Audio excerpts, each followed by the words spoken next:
Hello again, everybody, and welcome back to the Steam Train. It's 3 p.m. on Friday, so this is going to be my last Steam Train lesson for this week. I'm Mr. Dayton with New Minds, and I hope you guys are ready for an awesome day today. We're actually going to learn something super cool, and it's actually about light today.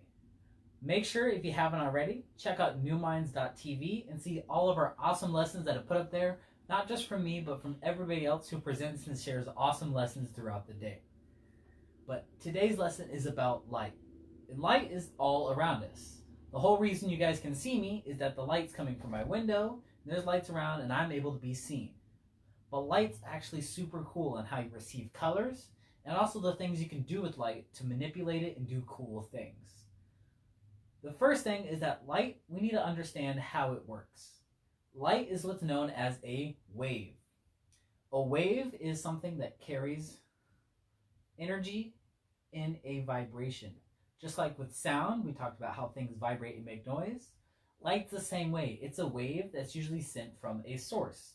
Something like a chemical reaction can create light.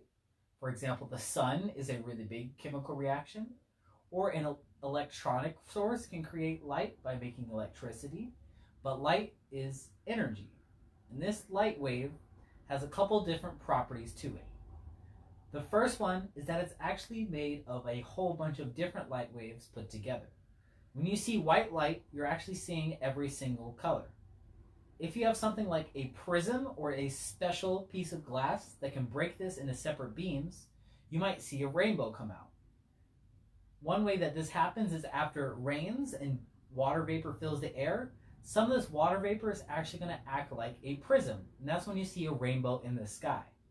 Rainbows aren't actually in a certain place, it's more of an optical illusion. So when you look at the rain, you're going to see the rainbow, but there's not actually going to be anywhere. You're going to see the rainbow in a similar place no matter where you go.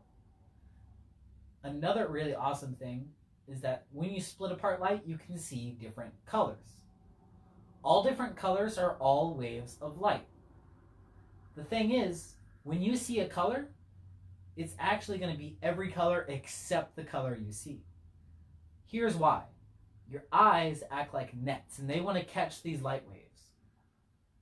When light hits something, like my table, it's actually going to get reflected off and bounced back. I'm only going to see what's bounced back. Everything that isn't bounced is absorbed. So if a light wave carrying every color hits my mat, and then one color, blue, bounces back into my eye, I'm going to see something blue because that's what my eyes are catching.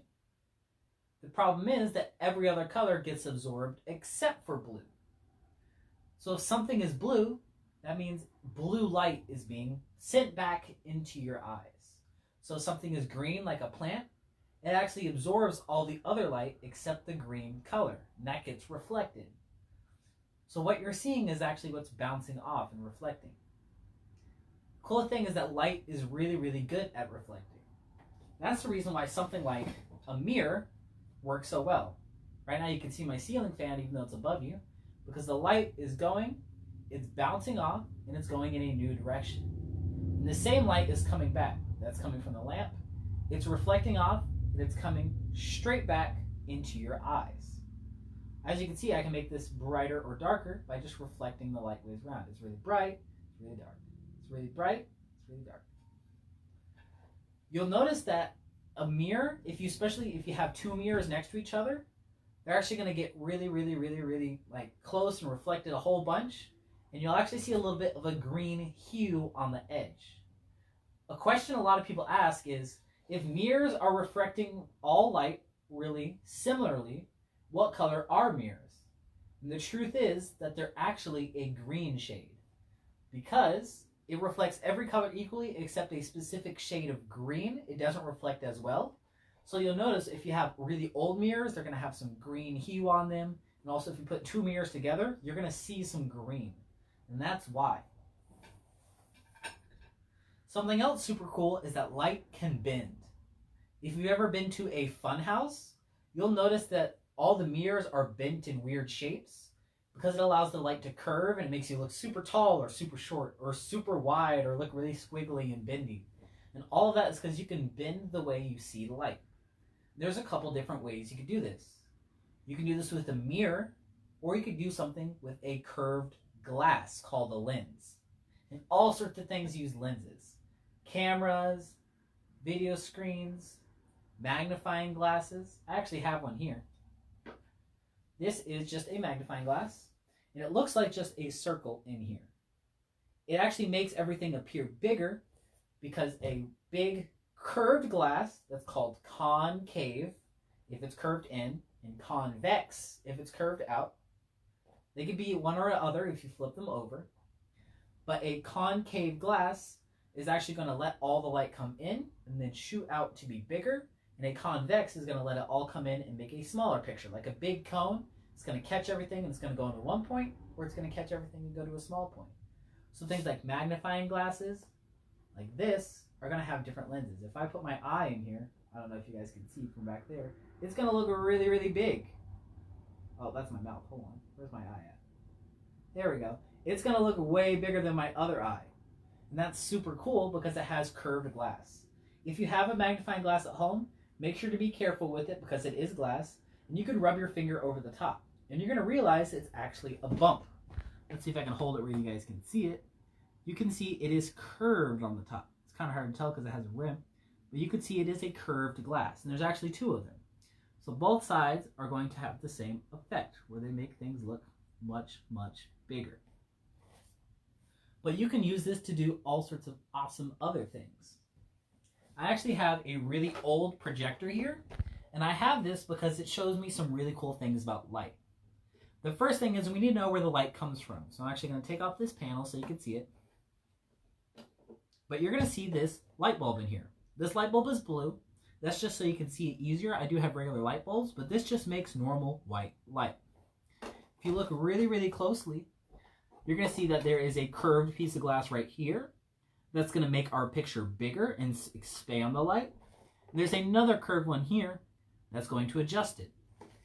On the very front, there's a lens, and this is another piece of glass that's going to curve the light. And I can twist it and move it in and out with a lever back here to adjust the size of the light coming through. So this is actually super cool because it does something awesome for us. I'm going to plug it in so we can see it, and I'm going to have the light shine on this back square. Let me plug this in really quick and show you something really cool. Just give me 1 second. Put this on. I'm going to put the cover on. I'm going to make sure to be safe with this because it is a piece of technology and I want to be careful. And it is really old. I don't know if you guys can hear it, but it does make some noise. But all I have to do is turn the switch on, and now we have a square of light. Now you're probably wondering how with a circle hole, I'm going to turn it off so I don't get the light in your eyes. There's a circle hole at the end of this. How does this make a square? Something cool about light is it doesn't go through things. So if I block it, like with my hand, it's actually going to block all the light and it's going to stop on my hand. It doesn't go away. It's just going to stop here. The cool thing is we see the sunlight all the time. That means it gets from the sun to Earth with absolutely nothing getting in the way. And it goes directly to us or the ground around us. So maybe if you're stopping a sunbeam from getting all the way to Earth by standing in the way. It was 3 feet away from making it to Earth and you got the sunlight in your face. And that's super cool. We can see the same effect of bouncing light off and only sending back color by using colored sheets. This is a yellow one, I have an orange one, and I have a red one. So I'm going to cover our light and we're going to see it change colors. So I'm going to put it up. I'm going to put the yellow in front first. And you'll see it automatically changes to a yellow. Yellow is kind of hard to see, so I'm going to change to orange next. Put orange over it. All of a sudden we have an orange light because it's getting filtered through and you're only going to see orange. The last one is red. Put it over. Now we're going to see red light. If I put all three, I can actually layer it and change the color even darker. So now it's a really deep red-orange because I'm covering it with a lot of colors. I'm going to turn this off for now, but we're going to bring it back in a second. Something else that's super amazing about light in how we change the colors is that we can always see something. Something is reflected of the light, unless it's actually black. Black is actually something that doesn't reflect light. There's a super awesome color called Vantablack, and there's even blacker colors that they actually absorb all the light that comes into them and nothing goes back. So it just looks like a void or just like a complete blank nothing that you see. It's not because nothing's there, but your eyes aren't actually picking up anything. And if something's really bright white, like in the Arctic and you're just looking at snow, it can be really blinding because you're getting a lot getting reflected back into your eyes. So white is actually everything bouncing off, and black is actually nothing bouncing off. So my shirt is not bouncing off a lot of light. I'm going to turn this back on, and we're going to see something cool about lenses. I actually have these really small pictures. Just like this. They're in little frames. It's going to be a little hard to see because of the glare, but this is a picture of a mountain, and it's very, very small. The cool thing about this projector is it takes this, uses the lenses like a magnifying glass, and it's going to make the picture much bigger. The one weird thing that happens is that the picture flips upside down. So I actually have to put it in upside down. So I'm going to go ahead and do that. I'm going to put in my screen. And I actually have 3 to show you today. Let me make sure they're all upside down. There we go. Let me make this square a little bigger so everyone can see. I'm going to put in the first picture. That might be a little small actually. Let's see if I can move my projector further back. I'm going to move it further back because now the light has more time to grow. So this first one is of a mountain. The second one is of a windmill in the Netherlands. The third one is of a castle in England. I realize that is a little hard for you guys to see, so I'll see if I can move it really far back later. But those are going to be our examples for now.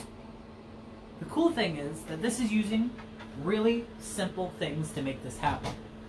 It's just 2 curved pieces of glass, a light bulb, and then something in between. These pictures are actually taken the same way that they're shown. All a camera is doing with a film photography, which means it has little rolls of paper in it, is that it's taking the light that's coming in, it's absorbing it into a really sensitive piece of paper called film. This really sensitive piece of paper absorbs all the light that's coming through, and it's going to stay the same color, and it's going to stay crystal clear. So this small little window is going to open up, and the camera is going to be bright. It's going to absorb all the light coming into it, and then it's going to stay inside this film. And then we can make it bigger with something like these old projectors. Newer cameras don't actually use the same thing. They do it digitally, which means they recognize all the light and they turn it into a computer image. But old film cameras, they actually absorb all the light into it and they do something super awesome. I'm going to see if I can make these pictures look really clear, so I'm going to move the projector really far back. I'm going to plug it in a new spot and see if I can make the pictures really big for you guys. I'm actually going to move my camera closer too, just so we can see how awesome this effect is. So I'm going to move my camera closer. It's going to be almost like a movie.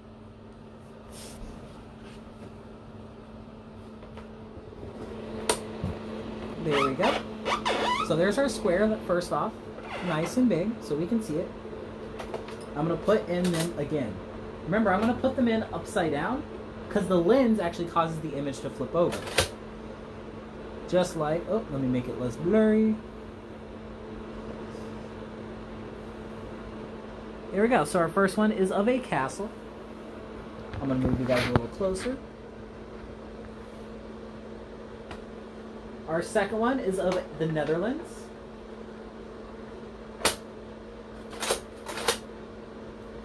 And we have a windmill in it. We have lots of awesome stuff. And this third one is of a mountain. Let's make it a little bigger. Awesome. So I'm going to sit really close, don't get freaked out. But this is super cool because our lens allows us to see all of these awesome pictures. This is how they used to do it all before we had digital technology to do this. And it's super cool because it's just capturing the light in a moment and you get to see it projected in something really awesome. That's all I have today for you guys on the STEAM train. I hope you guys have enjoyed. My name is Mr. Dorian with New Minds. And don't forget, Thank you for tuning in for real inspired learning from New Minds. Check out newminds.tv. And don't forget to follow your passions and ability to become your talents. Thank you guys all for watching.